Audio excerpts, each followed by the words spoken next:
নিয়ে না এনারা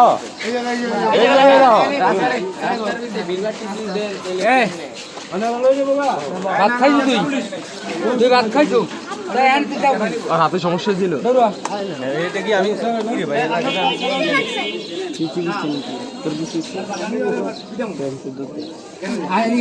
ব্যাটারি নিয়ে যাইতে চাই রাতে সমস্যা ছিল ব্যাটারি চুরি করতে লেছিল কোন থেকে সবার সামনে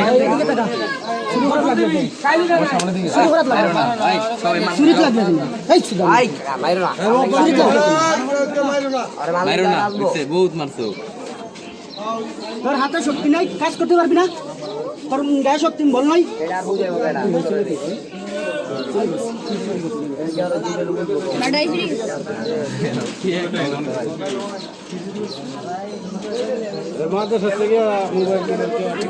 মাদ্রাসার ভিডিওটা দেখছে না।